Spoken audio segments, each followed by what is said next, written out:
Good morning students. இன்னைக்கு நம்ம பார்க்க போறது என்ன அப்படின்னா accelerated motion, அதாவது முடுக்கி விடப்பட்ட இயக்கம். அதை பத்தி நம்ம பார்க்க போறோம்.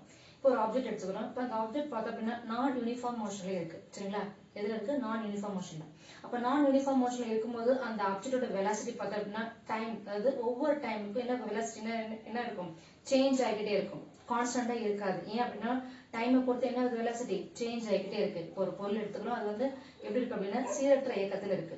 இப்போ சீரற்ற இயக்கத்துல பார்த்தோம் அப்படின்னா ஒவ்வொரு டைமுக்கு என்ன திசைவேகம் என்ன ஆகுது? மாறிக்கிட்டே இருக்கும். அப்ப திசைவேகம் பார்த்தோம் அப்படின்னா மாறியே இருக்காது, கான்ஸ்டன்டா இருக்காது. ஏன் அப்படின்னா அது என்னது நேரத்தை பொறுத்து மாறிக்கிட்டே இருக்கு.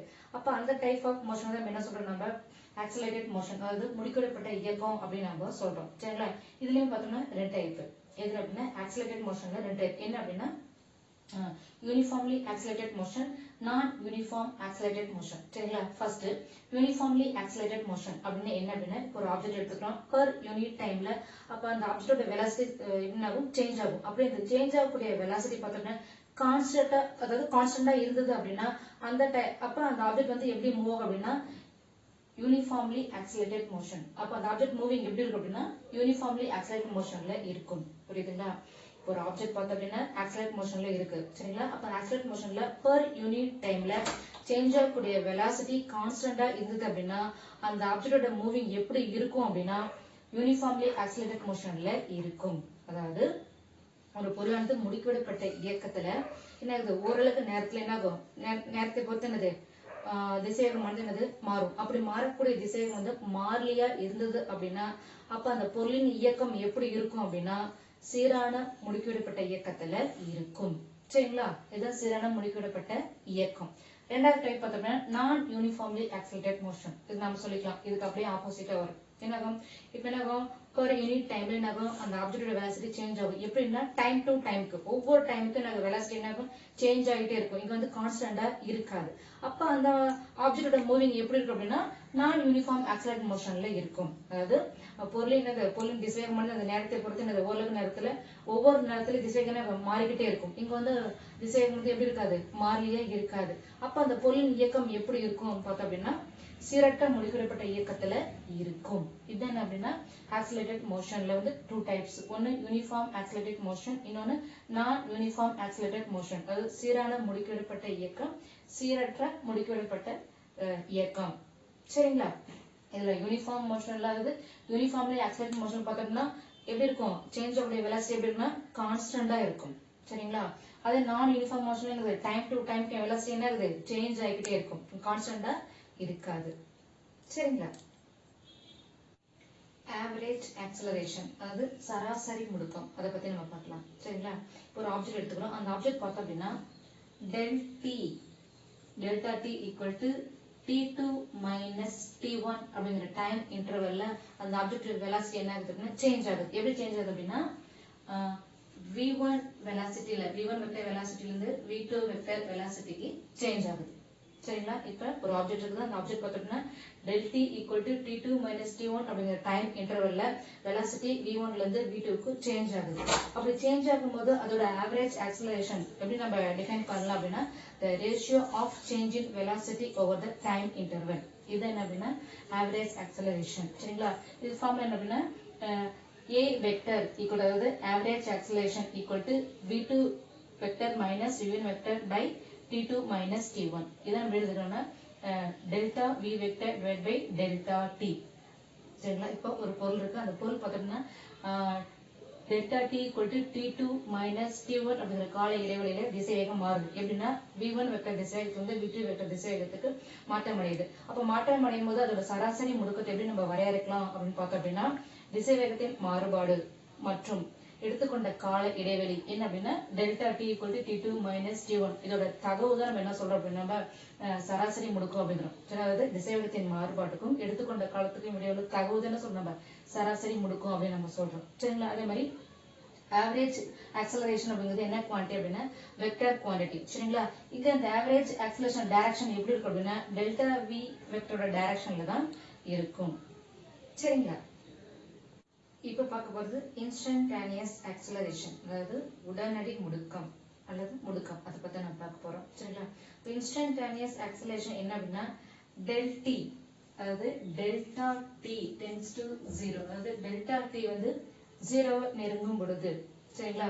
அப்ப அந்த வெலாசிட்டில ஏற்படக்கூடிய சேஞ்சஸ் தான் நம்ம என்ன சொல்றோம், நம்ம இன்ஸ்டன்டானியஸ் ஆக்சலரேஷன் அப்படின்னு நம்ம சொல்றோம். அதாவது டெல்டி 0வை நெருங்கும் போது திசைவேகத்தில் ஏற்படக்கூடிய மாறுபாடு நம்ம என்ன சொல்றோம், நம்ம உடனடி முடுக்கம் அல்லது முடுக்கம் அப்படின்னு நம்ம சொல்றோம் சரிங்களா. அப்ப formula A vector equal to limit delta t tends to 0 delta v vector divided by del t equal to இது நம்ம டிஃபரன்ஷியேட் பண்ணா dv vector divided by dt சரிங்களா. அப்ப இன்ஸ்டன்டானியஸ் ஆக்சலரேஷன் அப்படிங்கிறது என்ன குவாண்டிட்டி அப்படின்னா வெக்டர் குவாண்டிட்டி சரிங்களா. ஆக்சலரேஷனுக்கு என்ன யூனிட் பார்த்தோம்னா மீட்டர் செகண்ட் பவர் -2. அதே மாதிரி இதோட டைமென்ஷன் ஃபார்முலா அதாவது பரிமாண வாய்ப்பாடு என்ன அப்படின்னா m power 0 l power 1 t power -2. ஆக்சலரேஷனோட unit வந்து மீட்டர் செகண்ட் பவர் -2. அதோட dimension formula m power 0 l power 1 t power -2 சரிங்களா. இன்னொன்னு பார்த்தோம் அப்படின்னா வெலாசிட்டி வந்து இன்க்ரீஸ் ஆச்சு அப்படின்னா அப்ப இருக்கக்கூடிய ஆக்சலரேஷன் என்ன சொல்லலாம், நம்ம பாசிட்டிவ் ஆக்சலரேஷன் அப்படின்னு நம்ம சொல்லலாம். அதே மாதிரி வெலாசிட்டி வந்து டிக்ரீஸ் ஆச்சுன்னா அப்ப இருக்கக்கூடிய ஆக்சலரேஷன் வந்து நம்ம negative acceleration or retardation or deceleration அப்படின்னு நம்ம சொல்லலாம். அதாவது திசைவேகம் வந்து அதிகரிக்கும் போது இருக்கக்கூடிய முடுக்கம் வந்து நேர்குறி முடுக்கம் அப்படின்னு சொல்லலாம். அதே மாதிரி திசைவேகம் குறையும் போது இருக்கக்கூடிய முடுக்கம் வந்து எதிர்குறி முடுக்கம் அல்லது எதிர் முடுக்கம் அப்படின்னு நம்ம இதை சொல்லலாம் சரிங்களா. இது வந்து பார்த்தோம் அப்படின்னா நம்ம என்ன பண்ணலாம் அப்படின்னா நம்ம அந்த காம்பனன்ட்ஸ் யூஸ் பண்ணி நம்ம எழுதலாம். அதாவது ஆக்சலரேஷன் என்ன பண்ணலாம், நம்ம இந்த காம்பனன்ட்ஸ் யூஸ் பண்ணி நம்ம எழுதலாம். பாருங்க A vector equal to dvx divided by dt I cap plus dvy by dt j cap plus dvz by dt k cap. இது எதுக்கு ஈக்குவல் அப்படின்னா dv vector divided by dt. நமக்கு தெரியும் ஆக்சலரேஷன் அப்படின்னா velocity by time தான். அப்ப dv vector divided by dt. இப்போ நம்ம ரெண்டு காம்பனன்ட்ஸ் ஈக்குவல் பண்ணிக்கலாம், velocity and acceleration. நம்ம அந்த காம்பனன்ட்ஸ் வந்து நம்ம ஈக்குவல் பண்ணலாம். பாருங்க ax equal to dvx by dt. அதே மாதிரி ay equal to dvy by dt. அதே மாதிரி az equal to dvz by dt. இங்க பார்த்தோம் அப்படின்னா velocity அந்த velocity அதாவது velocityயோட காம்பனன்ட்ஸ் பார்த்தோம்னா எப்படி இருக்கு அப்படின்னா அந்த கோஆர்டினேட் சிஸ்டம் இருக்குங்களா, அந்த கோஆர்டினேட் சிஸ்டம் வந்து மென்ஷன் பண்ணி நம்ம எழுதுவோம். அந்த இது அப்படின்னா இந்த dv x y z அப்படிங்கிறது இது பார்த்தோம்னா ஃபர்ஸ்ட் டெரிவேட்டிவ். அப்ப velocity அப்படிங்கிறது என்ன அப்படின்னா first derivative forms. Coordinates use பண்ணி எழுதும்போது ஃபர்ஸ்ட் டெரிவேட்டிவ் ஃபார்ம் சொல்லுவோம். அது velocity திசைவேகம் அப்படிங்கிறது முதல் வகைக்கெழு. நேரத்தை பத்தி எழுதும்போது இது முதல் வகைக்கெழு. அதே மாதிரி நம்ம என்ன பண்ணலாம், நம்ம ஆக்சலரேஷனுக்கு எழுதலாம். பார்த்தோம் அப்படின்னா அப்ப ax equal to d squared x by dt squared. அதே மாதிரி ay equal to d squared y by dt squared. அதே மாதிரி az equal to d squared z by dt squared. அப்ப பார்த்தோம்னா இது என்ன அப்படின்றது ஏற்கனவே நமக்கு தெரியும். கோஷன் வெக்டர் என்ன நமக்கு x i cap plus y cap plus 3 j cap. அப்ப பார்த்தோம்னா d squared r vector divided by dt squared. அப்ப ஆக்சலரேஷன்ங்கிறது என்ன அப்படின்னா r வெக்டர்ங்கிறது என்னது, பொசிஷன் வெக்டர். அப்ப the position vector with respect to time ஓட செகண்ட் டெரிவேட்டிவ் ஃபார்ம்ஸ். velocity அப்படிங்கிறது first derivative forms. டைமை டிஃபைன் பண்ணிருந்தது ஃபர்ஸ்ட் டெரிவேஷன் ஃபார்ம். அதே மாதிரி இங்க ஆக்சலரேஷன் அப்படிங்கிறது என்ன அப்படின்னா எதை டிஃபைன் பண்ணிருந்தோம் நம்ம, டைம். அப்ப செகண்ட் டெரிவேட்டிவ் ஃபார்ம்ஸ். அதாவது position vector with respect to time இது பார்த்தோம்னா செகண்ட் டெரிவேட்டிவ். அதாவது இரண்டாவது நேரத்தை பொறுத்து இரண்டாவது வகைக்கெழு. திசைவேகம் அப்படிங்கிறது நேரத்தை பொறுத்து முதல் வகைக்கெழு சரிங்களா. இது வந்து பார்த்தோம்னா நம்ம கிராஃபிக்கல் மெத்தட்லயும் நம்ம சொல்லலாம். என்ன அப்படின்னா நம்மளுக்கு தெரியும் ஆக்சலரேஷன் அப்படிங்கிறது a equal to dv by dt. அப்ப dv equal to a dt இது இன்டகிரல் பண்ணலாம் சரிங்களா. அப்ப நம்ம இன்டகிரல் பண்ணோம் அப்படின்னா integral dv equal to integral a dt. Time வந்து இங்க t1 இங்க t2 அப்படின்னு எடுத்துக்கிறோம். integral dv integral பண்ண அப்படின்னா v equal to integral t1 t2 a dt. இங்க t1 t2 அப்படிங்கிறது என்ன அப்படின்னா இனிஷியல் அண்ட் ஃபைனல் டைம். என்ன அப்படின்னா ஆரம்பம் மற்றும் இறுதி நேரம் அப்படிங்கறத நம்ம சொல்லலாம் சரிங்களா. இது என்ன அப்படின்னா இன்ஸ்டன்டேனியஸ் ஆக்சலரேஷன் ஆர் ஆக்சலரேஷன், அதாவது உடனடி முடுக்கம் அல்லது முடுக்கம் சரிங்களா. இப்போ எக்ஸாம்பிள்ஸ் தான் பார்க்கலாம். எக்ஸாம்பிள் 2.31 சரிங்களா. இப்போ ஒரு பார்ட்டிகல்ஸ் இருக்கு. அந்த பார்ட்டிகல்ஸ் பார்த்தோம்னா எக்ஸ் டைரக்ஷன்ல வந்து மூவ் ஆகுது. அப்ப அதோட வெலாசிட்டி டைம் கிராஃப் வந்து கொடுத்திருக்காங்க சரிங்களா. என்ன கேட்டிருக்காங்க அப்படின்னா ஒரு 3 क्वेश्चन கேட்டிருக்காங்க. அதுல ஃபர்ஸ்ட் क्वेश्चन பார்த்தோம் அப்படின்னா 0 to 55 செகண்ட்ஸ்ல என்னது அந்த ஆப்ஜெக்ட் வந்து எக்ஸ் டைரக்ஷன்ல மூவ் ஆகுது. அப்ப 0 to 55 செகண்ட் வரைக்கும் அந்த ஆப்ஜெக்ட்டோட அந்த பார்ட்டிகல்ஸோட மோஷன் என்ன அப்படின்னு கேட்டிருக்காங்க. அப்ப 0ல இருந்து 55 செகண்ட்ஸ்ல வந்து அந்த துகளோட இயக்கம் எப்படி இருக்கும் அப்படின்னு கேட்டிருக்காங்க. சரிங்களா? பாருங்க கிராஃப் கொடுத்துருக்காங்க. இது பார்த்தோம்னா எக்ஸ் ஆக்சில் வந்து பார்த்தோம்னா டைம் யூனிட் வந்து செகண்ட்ஸ், ஒய் ஆக்சில் பார்த்தோம்னா வெலாசிட்டி திசைவேகம் மீட்டர் செகண்ட் பவர் -1. சரிங்களா? என்ன டைம் பார்த்தோம்னா 0, ஆரிஜின் பாயிண்ட் வந்து 0 to 55 செகண்ட்ஸ் வரைக்கும். ஃபர்ஸ்ட் பாருங்க, இதை நம்ம மார்க் பண்ணிக்கணும்ங்க. First 0 to 55. ஃபர்ஸ்ட் பார்த்தோம்னா இந்த கிராஃப் பாருங்க. ஃபர்ஸ்ட் எங்க இருக்குன்னா இனிஷியல் t equal to 0 இருக்கும்போது வெலாசிட்டி என்னவா இருக்கும்? வெலாசிட்டி என்னவா இருக்கும்? 0 இருக்கும். the t equal to நேரம் வந்து 0 இருக்கும்போது திசை எப்படி இருக்கும்? சொல்லியா இருக்கும். அது 0 வந்து 10 செகண்ட்ஸ். ஃபர்ஸ்ட் பாருங்க from O to A. O to E. சரிங்களா? அப்ப டைம் பார்த்தோம்னா 0 செகண்ட்ஸ்ல இருந்து 10 செகண்ட்ஸ் வரைக்கும்.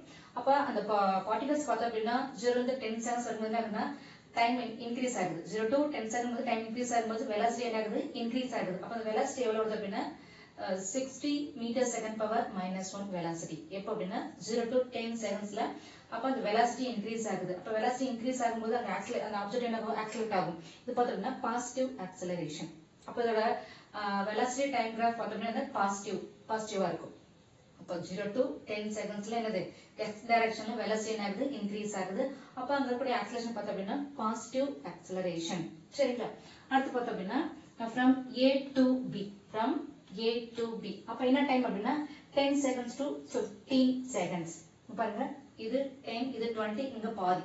அப்ப 10 to 15 seconds. அப்ப அந்த 10 to 15 secondsல அந்த particles பார்த்தோம் அப்படின்னா என்ன ஆகுதுன்னா x டைரக்ஷன்ல மூவ் ஆகுது. ஆனா பார்த்தோம்னா அந்த வெலாசிட்டி எப்படி இருக்குன்னா கான்ஸ்டன்டா இருக்குது.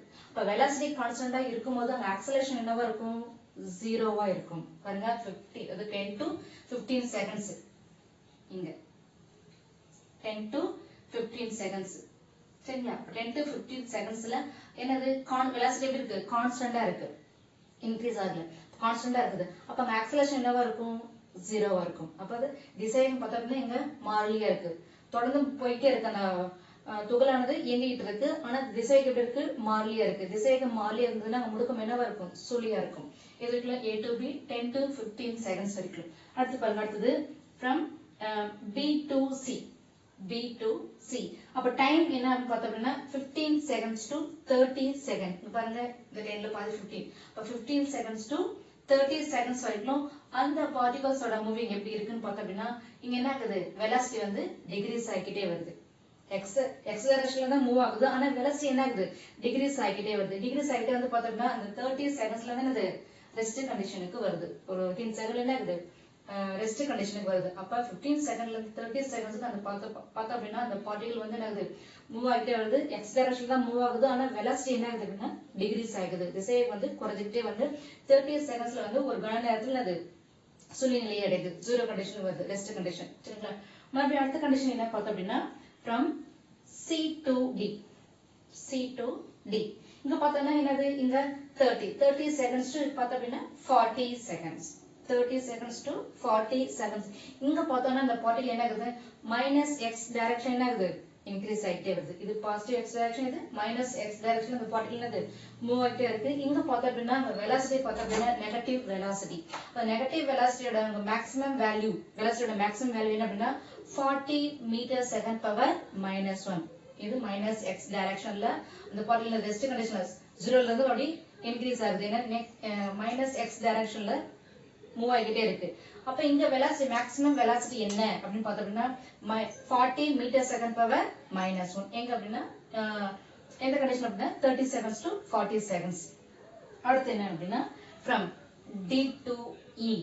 சரிங்களா? இந்த டைம் பார்த்தோம்னா 40 seconds to 55 seconds. இங்க இதுதான் 60.